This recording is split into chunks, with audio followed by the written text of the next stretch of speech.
প্রিয় শিক্ষার্থীবৃন্দ, রিপন স্যারের পক্ষ থেকে আবারও তোমাদেরকে শুভেচ্ছা ও অভিনন্দন জানাচ্ছি।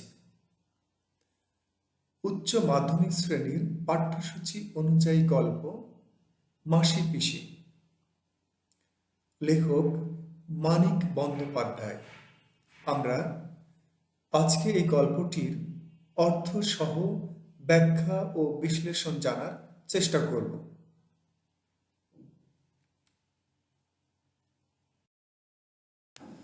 প্রথমেই জেনে নেই মাসি পিসি গল্পের বিষয়বস্তু ও নামকরণ কিভাবে হয়েছে। স্বামীর নির্মম নির্যাতনের শিকার পিতৃমাতৃহীন এক তরুণীর করুণ জীবন কাহিনী এই গল্পে তুলে ধরা হয়েছে। আহ্লাদি নামের এই তরুণীর অভিভাবক মাসি পিসি দুজনেই বিধবা ও নিঃস্ব। একদিকে যেমন পেটের ক্ষুধা নিবারণের জন্য দিনভর জীবিকার সংগ্রামে লিপ্ত, তেমনি পুরুষের জৈবিক ক্ষুধা ও লালসার থেকে আহ্লাদিকে বাঁচানোর যুদ্ধে দিবারাত্রের যোদ্ধা এ দুজন নারী। অত্যাচারী স্বামী এবং লালসায় পাগলা কুত্তা জোরদার দারোগা ও গুন্ডা বদমাইশদের আক্রমণ থেকে আহ্লাদিকে নিরাপদ রাখার ক্ষেত্রে এ মাসি পিসির ভূমিকা অপরিসীম।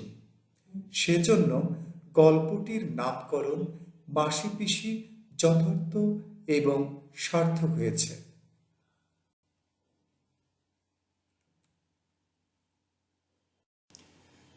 প্রিয় শিক্ষার্থীবৃন্দ, এবারে আমরা মাসি পিসি গল্পের যে মূল চরিত্রসমূহ রয়েছে তা এক নজরে দেখে নেওয়ার চেষ্টা করব।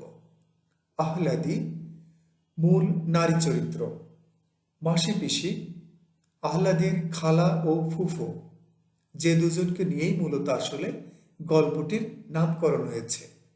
যোগু আহ্লাদির স্বামী, কৈলাস যোগুর বন্ধু, আব্দুর রহমান কৈলাসের সহকর্মী, গোকুল গ্রামের মাতব্বর, এছাড়াও সাধু, বৈদ্য, ওসমান, দারোগা, কানাই চৌকিদার, এরা হচ্ছে গ্রামের লম্পট শ্রেণীর লোকজন।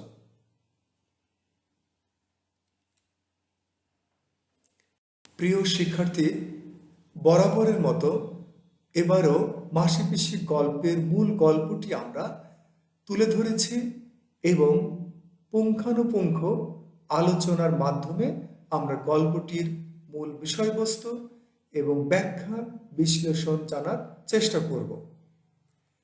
লাল কালিতে যে বিষয়গুলি শব্দগুলি চিহ্নিত করা রয়েছে প্রিয় শিক্ষার্থী, এগুলি হচ্ছে শব্দের অর্থ, আর যেগুলো নীল কালি দিয়ে তোমার চিহ্নিত করা রয়েছে সেগুলি হচ্ছে অনুধাবনমূলক প্রশ্নের জন্য আমাদের গুরুত্বপূর্ণ বিষয়গুলিকে চিহ্নিত করা হয়েছে। আমি আলোচনার মাঝখানে তোমাদেরকে সেগুলো বুঝিয়ে দেব। শুরু করছি মূল গল্পটি। শেষ বেলায় খালে এখন পুরো ভাটা, জল নেমে গিয়ে কাদা আর ভাঙা ইট পাটকেল ও ওজনে ভারী আবর্জনা বেরিয়ে পড়েছে। প্রিয় শিক্ষার্থী, তোমরা যখন দেখবে যে যখন ভাটায় পানি, নদীর পানি নেমে যায়, তখন নদীর কিনারে যে ইট পাটকেল কাদা এগুলি থাকে আবর্জনা, সেগুলি কিন্তু বেরিয়ে পড়ে যেহেতু পানি নিচে নেমে যায়। কংক্রিটের, অর্থাৎ কংক্রিট মানে ইট পাথর বালি দিয়ে যে পাকা ব্রিজ, ছোট ব্রিজ, সেটাকে আমরা পুল বলি, কাছে খালের ধারে লাগানো শালতি, শালতি শব্দের অর্থ নৌকা, ছোট নৌকা থেকে খড় তোলা হচ্ছে পাড়ে। পাশাপাশি জোড়া লাগানো দুটো বড় শালতি বোঝায় আটি বাঁধা খড় তিনজনের মাথায় চড়ে গিয়ে জমা হচ্ছে অপরের মস্ত গাদায়। তাহলে আমরা এখানে দেখতে পেলাম যে তিনজনের, অর্থাৎ এখানে তিনজন মানুষ কাজ করছে। তারপর বলছে ওঠা নামার পথে ওরা খড় ফেলে নিয়েছে কাদায়, শালতি থেকে ওদের মাথায় খড় তুলে দিচ্ছে দুজন। তাহলে প্রিয় শিক্ষার্থী, এখানে 5 জন ব্যক্তি কাজ করছে। 3 জন তাদের মাথায় খড় তুলে দেওয়ার কাজ করছে, আর 3 জন সেগুলো নিয়ে ডাঙায় রেখে আসছে। কোথা থেকে? নৌকা থেকে। একজনের বয়স হয়েছে, যে 2জন মাথায় তুলে দিচ্ছে তাদের মধ্যে একজনের বয়স হয়েছে আধ পাকা চুল, রোগা শরীর। আমরা জেনেছি এনার নাম আব্দুর রহমান। অন্যজন মাঝবয়সী, বেটে, জোয়ান, আর মাথায় ঠাসা কদম ছাটা রুক্ষ চুল, তার নাম হচ্ছে কৈলাস। কদম ছাটা রুক্ষ চুল বলতে যে চুল কাটার পরে কদম ফুলের মতো খাড়া খাড়া হয়ে থাকে সেটাকে বলা হয় কদম ছাটা রুক্ষ চুল। পুলের তলা দিয়ে ভাটার টান ঠেলে এগিয়ে এলো সরু লম্বা আরেকটি শালতি। তাহলে ওই যেটা হচ্ছে নদীর ধারে ছিল ওইগুলো সব পুরুষদের, আর নতুন করে আরেকটি শালতি এসে যোগ দিচ্ছে, মানে কাছাকাছি এসে পড়েছে। সেটা বলছে সেই শালতিটি 2 হাত চওড়া হয়নি, না হয়, মানে 2 হাত চওড়া হতেও পারে, নাও হতে পারে। মাথায় দাঁড়িয়ে 2 জন প্রৌঢ়া বিধবা, তার মানে ওই যে ছোট যে নৌকাটি তার 2 প্রান্তে 2 জন প্রৌঢ়া মানে বয়স্ক এবং বিধবা লগি ঠেলছে। লগি মানে একটা বাঁশের তৈরি লম্বা সরু লাঠি। সেই 2জনই হচ্ছে আসলে মাসি পিসি। ময়লা মোটা থানের আঁচল 2জনেরই কোমরে বাঁধা। যে আগেকার সময়ে যে বিধবা মহিলার যে কাপড় পরতো সেটাকে থান কাপড় বলতো। মাঝখানে গুটিসুটি হয়ে বসে আছে অল্প বয়সে একটি বউ, যাকে আমরা আহ্লাদি বলে চিনি। গায়ে জামা আছে নকশা পাড়ে সস্তা সাদা শাড়ি, আটো সাটো থমথমে গরম গোলগাল মুখ।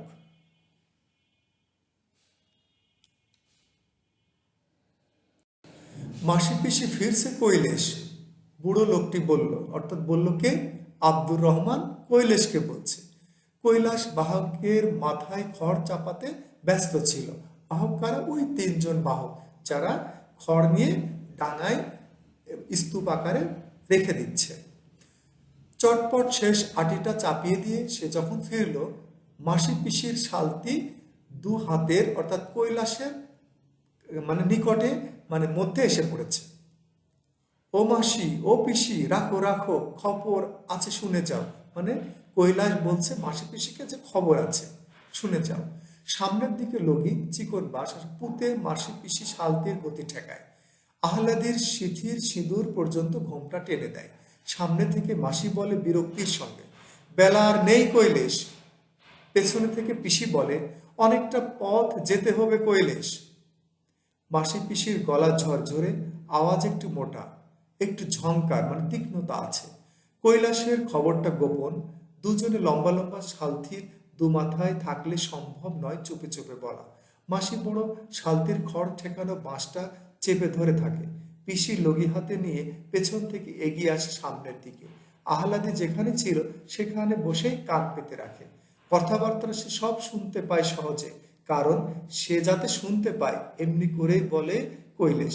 তার মানে এটি হচ্ছে আমরা অনুধাবনমূলক প্রশ্নের জন্য দেখো ইটালিক এবং নীল বর্ণ করে রেখেছি, যাতে তোমরা সহজেই বুঝতে পারো যে আসলে কোন মানে পংক্তিটি আসলে বেশি গুরুত্বপূর্ণ। তাহলে এখানে কৈলাসের উদ্দেশ্য মূলত আসলে আহ্লাদিকেই কথাগুলো শোনানো, কিন্তু আসলে বলছে সে মাসি পিসিকে। বলি মাসি, তোমাকেও বলি পিসি, কৈলাস শুরু করে। মেয়াকে একদম শ্বশুর ঘর পাঠাবে না মনে করেছো? যদি সে কেমন ধারা কথা হয়! এত বড় সমত্ব মেয়া, মানে যুবতী মেয়ে, তোমরা 2টি মেয়ে লোক বাদে ঘরে একটা পুরুষ মানুষ নেই। বিপদ আপদ ঘটে যদি তো? মাসি বলে, খুনসুটি অর্থাৎ তামাশা রাখো দেখি কৈলেশ, তোমার মদ্দা কথাটা, আসল কথাটা কি তাই কও। বললে না যে খবর আছে? কি? পিসি বলে, খবরটা কি তাই কও, বেলা বেশি নেই কৈলেশ।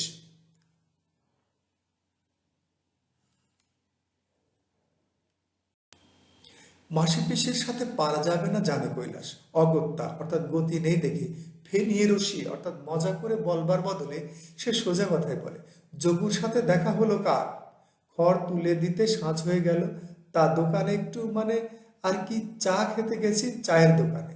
যোগুর সাথে দেখা। মাসি বলে, চায়ের দোকান না কিসের দোকান তা বুঝেছি কৈলেশ, তা কথাটা কি? পিসি বলে, সেথা ছাড়া আর ওকে কোথা দেখবে? হাতে দুটো পয়সা এলে তোমার স্বভাব বিগড়ে যায়। কৈলেশ, তা কি বললে যোগু?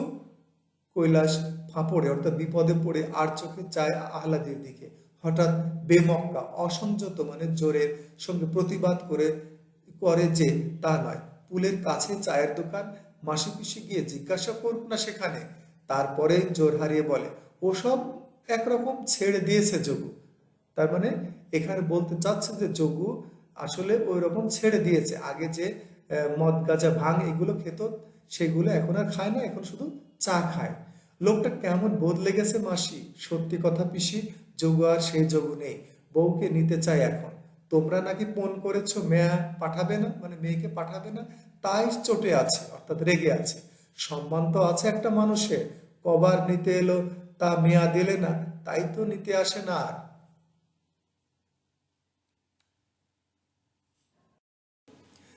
আমি বলি কি, নিজেরা যেচে অর্থাৎ নিজ উদ্যোগে এবার পাঠিয়ে দাও মেয়াকে। মাসি বলে, পেট শুকিয়ে অর্থাৎ খেতে না পেয়ে লাথি ঝাঁটা খেতে, কলকে পোড়া ছ্যাঁকা অর্থাৎ হুঁকার আগুনে দগ্ধ করা খেতে, খুঁটির সাথে দড়ি বাঁধা বেঁধে রাখে খুঁটির সাথে হয়ে থাকতে দিনভর রাতভর। অর্থাৎ যোগু তার স্ত্রী আহ্লাদের উপরে যে অত্যাচারগুলি করত, অর্থাৎ খেতে দিত না, কোলকে পোড়া যখন সে হুঁকা খেত সেই হুঁকার আগুন দিয়ে ছ্যাঁকা দিত, আর দড়ি দিয়ে খুঁটির সাথে বেঁধে রেখে অত্যাচার করত। তে মাসি পিসি বলছে যে আমরা কি আবার মেয়েকে পাঠায়ে এইরকম অত্যাচারের মুখে ফেলে দেব? পিসি বলে, মেয়া না পাঠায় জামাই এলে রাখিনি জামাই আদরে তাকে, ছাগলটা বেচে দিয়ে খাওয়ায়নি ভালো মন্দ 10টা জিনিস। মাসি বলে, ফের আসুক, আদরে রাখবো যতদিন মানে যতদিন থাকে, বজ্জাত হোক, দুষ্টু হোক, খুনে হোক, হত্যাকারী হোক, জামাই তো, ঘরে এলে খাতির না করব কেন? তবে মেয়া মোরা পাঠাবো না। পিসি বলে, নে কৈলেশ, মরতে মোরা মেয়াকে পাঠাবো না।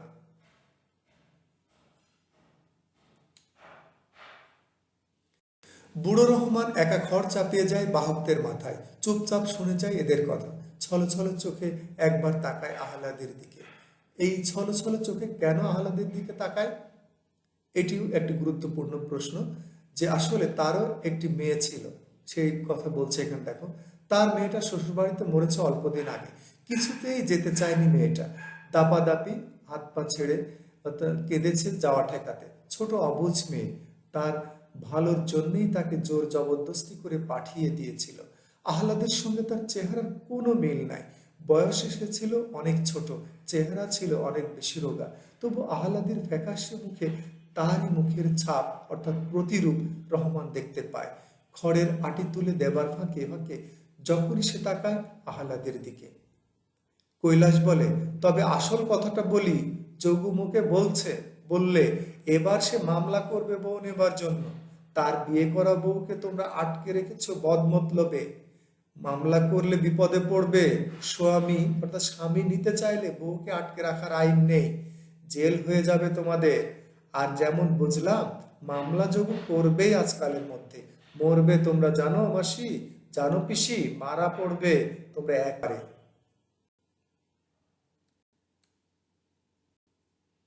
আহ্লাদে একটা শব্দ করে, অস্ফুট আর্তনাদের চাপা কান্নার মতো। মাসি ও পিসি মুখ চাওয়াচাই করে কয়েকবার। মনে হয় মনে তাদের একই কথা উদয় হয়েছে। চোখে চোখে চেয়ে সেটা শুধু জানাজানি করে নিল তারা। মাসি বলল, জেলে নয় গেলাম কৈলেশ, কিন্তু মেয়া যদি স্বামীর কাছে না যেতে চায় খুন হবার ভয়ে। বলে মাসি বড় শালতির খড় ঠেকানো বাঁশ ছেড়ে দিয়ে লগি গুঁজে দেয় কাদায়। পিসি তরতর করে পেছনে গিয়ে লগি কাদায় গুঁজে হেলে পড়ে। শরীরের ভারে সরু লম্বা শালতিটাকে এগিয়ে দেয় ভাটার টানে অর্থাৎ উজানের বিপক্ষে। বেলা একরকম নেই, ছায়া নামছে চারিদিকে।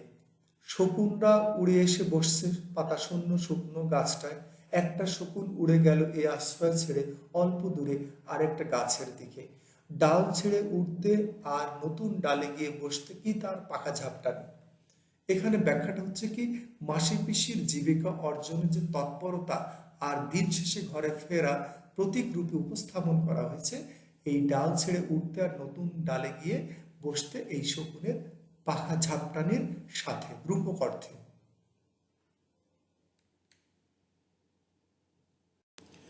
মায়ের বোন মাসি আর বাপের বোন পিসি ছাড়া বাপের ঘরের কেউ নেই আহ্লাদের।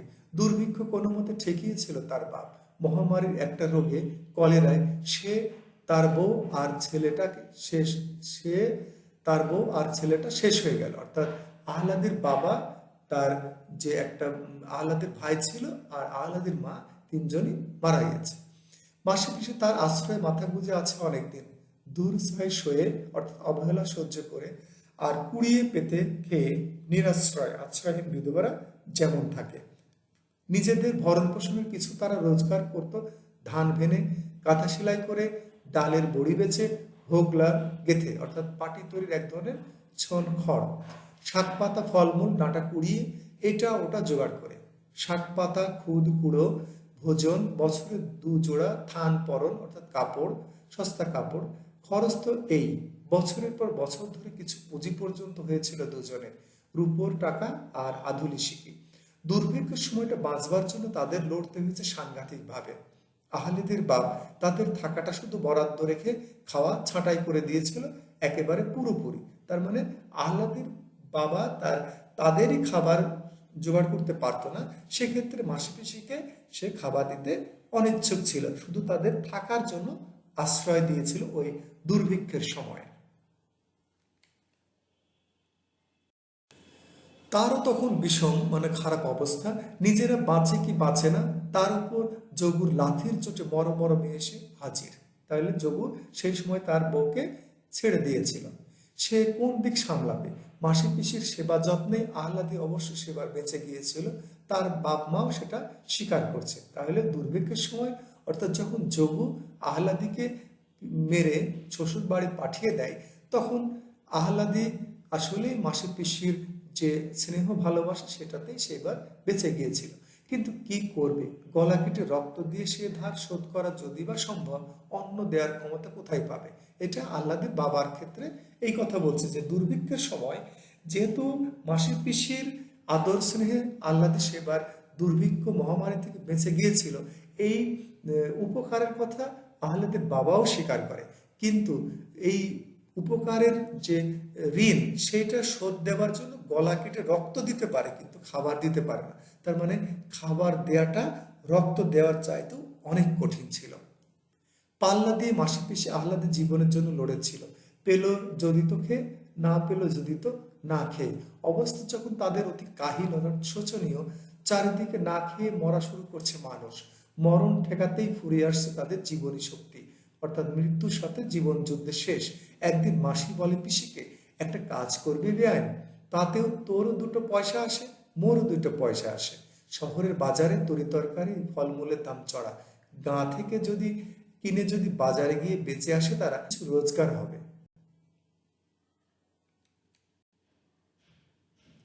একা মাসির ভরসা হয় না শালতি বেয়ে অত দূর যেতে। নৌকা বেয়ে একা একা মহিলা মানুষ যেতে তার ভরসা পায় না।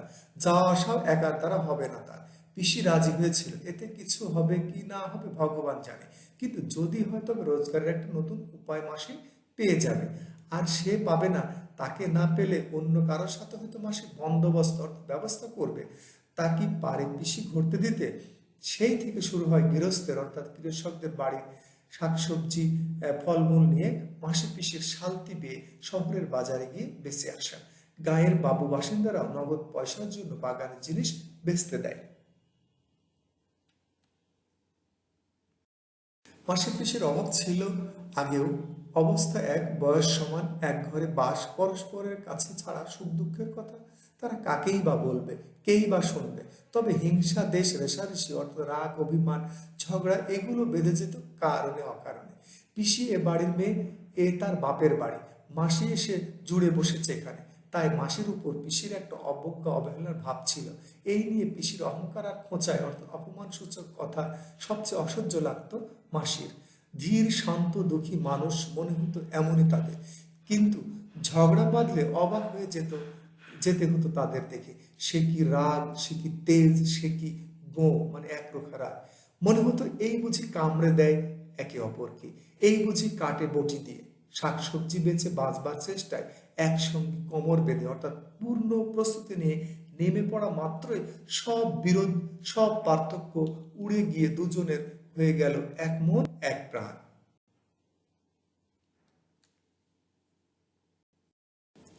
সে মিল জমজমাট, অর্থাৎ গাঢ় হয়ে উঠল মিলটা যখন আহলাদির ভার তাদের ঘাড়ে পড়ল।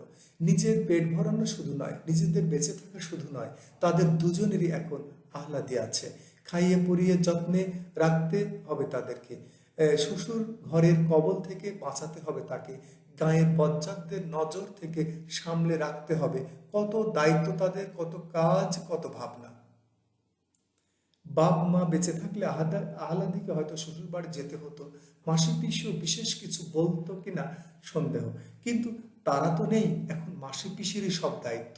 বিনা পরামর্শে আপনা থেকে তাদের ঠিক হয়েছিল যে আহলাদিকে পাঠানো হবে না। আহলাদিকে কোথাও পাঠানোর কথা তারা ভাবতেও পারে না, বিশেষ করে ওই খুনেদের কাছে। কখনো মেয়ে তারা পাঠাতে পারে? যাবার কথা ভাবলে মেয়ে যখন আতঙ্কে পাশুটে মেরে যায়, অর্থাৎ ফ্যাকাশে রক্ত বিবর্ণ হয়ে যায়। বাপের ঘরদুয়ার জমি জমাটুকু আহলাদিকে বর্তেছে, অর্থাৎ বাবার যে সম্পত্তি ছিল সে উত্তরাধিকার সূত্রে আহলাদি পেয়েছে। যোগুর বউ নেবার আগ্রহ খুবই স্পষ্ট। আসলে যোগু মূলত বউ নিতে চাচ্ছে, যে যেহেতু আহলাদি তার বাবার সম্পত্তি পেয়েছে, ওই সম্পত্তির লোভে যোগু আবার বউকে নিতে চাচ্ছে। সামান্যই ছিল তার বাপের, তারও সিকিমতো আছে মোটে, বাকি গেছে গোকুলের কবলে। এই যে গোকুল, এই গোকুল হচ্ছে গ্রামের মাতব্বর, যে জোর জবরদস্তি এবং স্বল্প টাকা দিয়ে মানুষের কাছ থেকে জমি জায়গা লিখে নিত। তবু মুফতে, অর্থাৎ মাগনা বা বিনা পয়সা যা পাওয়া যায় তাতেই যোগুর প্রবল লোভ। অর্থাৎ ওই যে সিকিমতো আহলাদির আছে, সেই জমিটুকু যদি ফ্রিতে পাওয়া যায়, অর্থাৎ মাগনা পাওয়া যায়, সেই জন্য যোগুর প্রবল লোভ বউকে নিজের ঘরে ফেরত নিয়ে আসা। খালি ঘরে আহলাদিকে রেখে কোথাও যাবার সাহস হয় না মাসি পিসি। দুজনে মিলে যদি যেতে হয় কোথাও, আহলাদিকে তারা সঙ্গে নিয়ে যায়। মাসি বলে, ডরাসনি আহলাদি, ভাঁওতা, অর্থাৎ ধোঁকা দিয়ে তাদের দমাবার ফিকির মতলব করছে। অর্থাৎ কৈলাস যে মামলার ভয় দিচ্ছে, যোগু মামলা করবে, সেই থেকে বলছে মাসি পিসি যে ডরাসনি আহলাদি, ওরা ধোঁকা দিয়ে তোকে নিতে চায়। নয়তো কৈলাসকে দিয়ে ওসব কথা বলাই মোদের। পিসি বলে, দুদিন বাদে ফের আসবে দেখিস জামাই। তখন সুদলে বলবে, কই না, আমি তো সব কিছু বলিনি কৈলাসকে। মাসি বলে, 4 মাসে পড়লি আর কটা দিন বা। অর্থাৎ আহলাদির পেটে 4 মাসের সন্তান রয়েছে। মা মাসির কাছেই রইতে হয় এই সময়টা, জামাই এলে বুঝিয়ে বলবো। পিসি বলে, ছেলের মুখ দেখে পাষাণ নরম হয় জানিস আহলাদি, তোর পিসে ছিল যোগুর মতো। খোকাটা কোলে আসতে কি হয়ে গেল সেই মানুষ, চুপি চুপি এসে এটা ওটা খাওয়ায়, উঠতে বলি তো ওঠে, বসতে বলি তো বসে। মাসি বলে, তোর মেশো ঠিক ছিল, শাওরি ননদ ছিল বাঘ, উঠতে বসতে কি ছেঁচা বকুনি খেয়েছি, ভাবলে বুক কাঁপে। কিন্তু জানিস আহলাদি, মেয়েটা যেই কোলে এলো, শাওরি ননদ যেন মুখে মাথায় করে রাখলে বাঁচে। পিসি বলে, তুইও যাবি, সোয়ামীর ঘর করবি, ডরাসনি, ডর কিসের। বাড়ি ফিরে দ্বীপ জেলে মাসি পিসি রান্না বান্না সারতে লেগে যায়। বাইরে দিন কাটলেও আহ্লাদের পরিশ্রম কিছু হয়নি, শুয়ে বসেই দিন কেটেছে। তবু মাসি পিসির কথায় সে একটু সই, শরীর নয়, মনটা তার কেমন করছে, নিজেকে তার ছেঁচড়া নোংরা নর্দমার মতো লাগে। মাসি পিসির আড়ালে থেকেও সে টের পায় কিভাবে মানুষের পর মানুষ তাকাচ্ছে তার দিকে। কতজন কতভাবে মাসি পিসির সঙ্গে আলাপ জমাচ্ছে তরি তরকারির মতো। দরদাম করা তাকেও, অর্থাৎ আহ্লাদিকে কিভাবে কেনা যায়। গ্রামের মানুষজন তার প্রতি যে কুনজর দিয়েছে, দুশ্চরিত্রের যে নজর সেটা দিয়েছে, সেটা আহ্লাদি বুঝতে পারে। গায়েরও কতজন তার কত রকমের দরদাম দিয়েছে মাসি পিসির কাছে। মাসি পিসিকে চিনে তারা অনেকটা চুপচাপ হয়ে গেছে আজকাল, কিন্তু গোকুল যে গ্রামের মোড়ল হাল ছাড়েনি। মাসি পিসিকে পাগল করে তুলেছে গোকুল। মায়ের বাড়া, অর্থাৎ মায়ের মতো তার এই মাসি পিসি, কি দুর্ভোগ তাদের তাদের তাদের তার জন্য। মাসি পিসিকে এত যন্ত্রণা দেওয়ার চেয়ে সে নয় শ্বশুর ঘরে লাঞ্ছনায় সইত, জগুর লাথি খেত।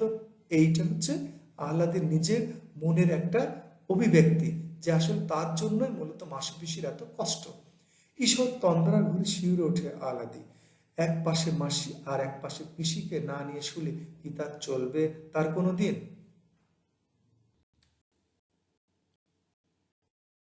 রান্না সেরে খাওয়ার আয়োজন করছে মাসি পিসি। একবারে ভাত টাত বেড়ে আহ্লাদিকে ডাকবে। ভাগাভাগি কাজ তাদের এমন সহজ হয়ে গেছে যে বলা বলি দরকার হয় তাদের হয় না। দুজনে মিলে কাজ করে যেন একজনে করছে। এবার ব্যঞ্জনে অর্থাৎ তরকারিতে নুন দেবে এ কথা বলতে হয় না পিসিকে। ঠিক সময় নুনের পাত্র সে এগিয়ে দেয় মাসির কাছে। বলা বলি করছে তারা আহ্লাদির কথা, আহ্লাদির সুখ দুঃখ, আহ্লাদির সমস্যা, আহ্লাদির ভবিষ্যৎ।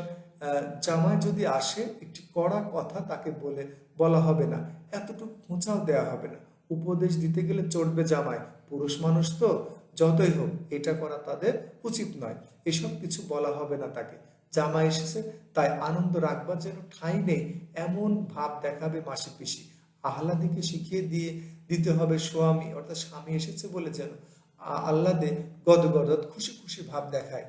যে কদিন থাকে জামাই সে যেন অনুভব করে সেই এখানকার কর্তা, সেই সর্বে সর্বা।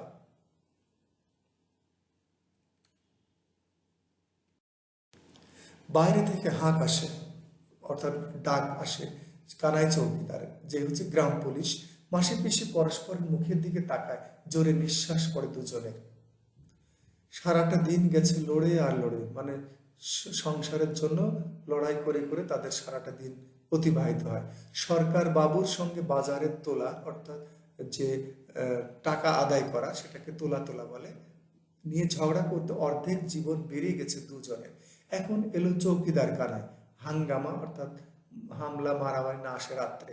গাঁয়ের লোক যখন ঘুমাচ্ছে রসুই চালায় অর্থাৎ রান্নাঘরের ঝাঁপটা হচ্ছে কি বাঁশের তৈরি, রান্নাঘরের যে দরজা এটে মাসি পিসি বাইরে যায়। শুক্ল পক্ষের অর্থাৎ চাঁদের প্রথম 11 দিনের দিন অর্থাৎ চাঁদের 11তম দিনে, সেটাকে শুক্ল পক্ষের একাদশীর উপোস করেছে তারা দুজনে, গতকাল না খেয়ে আছে। আজ দ্বাদশী অর্থাৎ জ্যোৎস্না বেশ উজ্জ্বল, 12 দিন যখন প্রায় মানে জ্যোৎস্না রাত আমরা বলতে পারি। কানাইয়ের সাথে গোকুলে যে 3জন পেয়াদা অর্থাৎ লাঠিয়াল এসেছে তাদের মাসি পিসি চিনতে পারে। মাথায় লাল পাগড়ি, আটা লোকটা তাদের অচেনা। কানাই বলে কাছারি বাড়ি অর্থাৎ যেটাকে খাজনা তোলা হয় বা গ্রাম্য বিচারালয় যেতে হবে একবার। মাসি বলে এত রাতে? পিসি বলে মরণ নেই। কানাই বলে দারোগা বাবু এসে বসে আছেন বাবুর সাথে, যেতে একবার হবে গো দিদি ঠাকুরনরা, বেঁধে নিয়ে যাবার হুকুম আছে।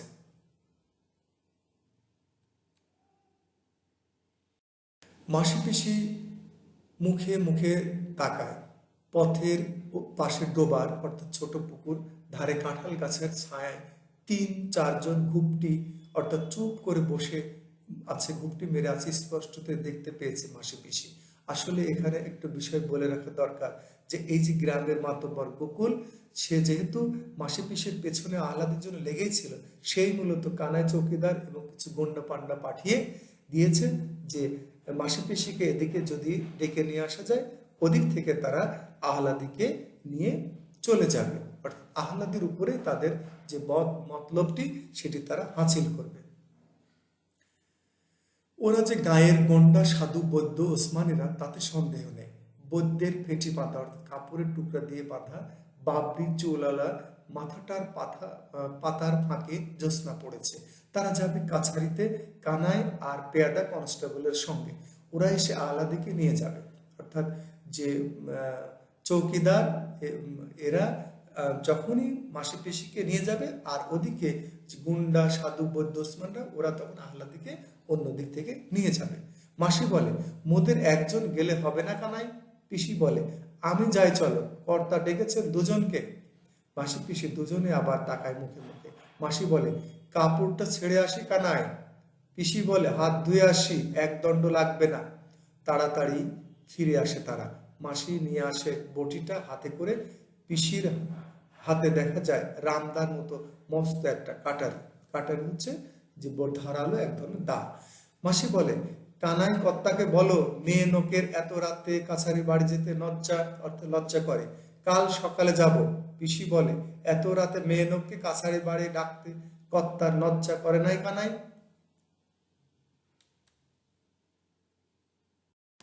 কানাই ফুঁসে অর্থাৎ রেগে ওঠে, না যদি যাও ঠাকুরনরা ভালোই ভালোই, ধরে বেঁধে টেনে হিঁচড়ে নিয়ে যাবার হুকুম আছে কিন্তু বলে রাখলাম। মাসি বটিটা বাগিয়ে ধরে দাঁতে দাঁত কামড়ে বলে, বটে, ধরে বেঁধে টেনে হিঁচড়ে নিয়ে যাবে? এসো, কে এগিয়ে আসবে, এসো, বটির এক কোপে গলা ফাঁক করে দেব। পিসি বলে, আয় না বজ্জাত হারামজাদারা, এগিয়ে আয় না। কাটারের এক কোপে গলা কাটি দু একটা, দু পা এগোই তারা দ্বিধা করে। মাসি পিসির মধ্যে ভয়ের লেশটুকু না দেখে সত্যি সত্যি তারা খানিকটা ভ্যাবাচেকা খেয়ে গিয়েছে। মারাত্মক ভঙ্গিতে বটি আর দা উঁচু হয় মাসি পিসির। মাসি বলে, শোনো কানাই, এ কিন্তু এর কি বা ফাজলামো নয় মোটে। তোমাদের সাথে মোরা মেয়েনো পারবো না জানি, কিন্তু দু একটাকে মারবো যখন করবো ঠিক। পিসি বলে, মোরা নয় মরবো। তারপর বিনা পরামর্শে মাসি পিসি হঠাৎ গলা ছেড়ে দেয়, অর্থাৎ চিল্লাচিল্লি করে। প্রথমে শুরু করে মাসি, তারপর যোগ দেয় পিসি। আশেপাশে যত বাসিন্দা আছে সকলের নাম ধরে গলা ফাটিয়ে তারা হাঁক অর্থাৎ উচ্চ স্বরে ডাক দেয়, ও বাবা ঠাকুর, ও ঘোষ মশাই, ও জনার্দন, ও গো কানুর বাঁ, বিপিন, বংশী ইত্যাদি ইত্যাদি করে তারা উচ্চ করে ডাকাডাকি করে। কানাই অদৃশ্য হয়ে যায় দলবল নিয়ে। হাঁকাহাঁকি ডাকাডাকি শুরু হয়ে যায় পাড়ায়। অনেকে ছুটে আসে, কেউ কেউ ব্যাপার অনুমান করে ঘরের জানালা দিয়ে উকি দেয় বাইরে না বেরিয়ে। এই হট্টগোলের পর আরো নিঝুম, আরো থমথমে মনে হয় রাত্রিটা। তার মানে সবাই যেন সব মানে যার যার মতো আবার ঘরে যেয়ে একেবারে থেমে পড়েছে বা ঘুমিয়ে পড়েছে। আহ্লাদিকে মাঝখানে নিয়ে শুয়ে ঘুম আসে না মাসি পিসির চোখে। বিপদে পড়ে হাঁক দিলে পাড়ার এত লোক ছুটে আসে, এমনভাবে প্রাণ খুলে এতখানি জ্বালার সঙ্গে নিজেদের মধ্যে খোলাখুলি ভাবে গোকুল আর দারোগা বেটার 14 পুরুষ উদ্ধার করতে সাহস পায়, জানা ছিল না মাসি পিসির। তারা হাঁক ডাক শুরু করেছিল খানিকটা কানাইদের ভড়কে দেওয়ার জন্য, ভয় পাইয়ে দেওয়ার জন্য, কিন্তু এত লোক এসে পড়বে আশা করেনি। তাদের জন্য যতটা নয়, গোকুল আর দারোগার উপর রাগের জ্বালায় যেন তাদের ঘর থেকে টেনে বার করে এনেছে মনে হলো সকলের কথাবার্তা শুনে। তাহলে এখানে কথাটা বুঝতে পারছে যে ওই দারোগা, কানাই এবং মাতব্বরদের, গোকুলদের উপরে গ্রামবাসী সবারই একটা রাগ রয়েছে। এই রাগের বশবর্তী হয়েই মূলত তারা এই মাসি পিসি চিৎকারে তাদের ঘর থেকে বেরিয়ে আসা। এটা আসলে মাসি পিসিকে যে আসলে তারা সাহায্য করতে এসেছে সেটা নয়, বরং তাদের মধ্যে যে ক্ষোভ ছিল দারোগা, কানাই এদের উপরে, সেই ক্ষোভ থেকেই তারা মূলত বেরিয়ে এসেছিল। কেমন একটা স্বস্তি বোধ করে মাসি পিসি, বুকে নতুন জোর পায়। এই জোরটা পায় কেন? যে পাড়ার লোকজন তাদের সাথে রয়েছে। মাসি বলে, জানো বেআইন, ওরা ফের ঘুরে আসবে মন বলছে। এত সহজে ছাড়বে কি? পিসি বলে, তাই ভাবছিলাম। মেয়েটাকে কুটুম বাড়ি অর্থাৎ আত্মীয় বাড়ি সরিয়ে দেওয়ার সোনাদের ঘরে মাঝরাতে আগুন ধরিয়ে দিয়েছিল সেবার। অর্থাৎ ওই সোনা বাড়ির লোকদের যে মেয়ে ছিল তারা ওই গোকুল, কানাই, চৌকিদারদের মানে ভয়ে তারা আত্মীয় বাড়ি পাঠিয়ে দিয়েছিল সোনাদের বাড়ির একটা মেয়েকে। এরই ফলশ্রুতিতে তারা সেবার ওই ঘরে আগুন দিয়েছিল।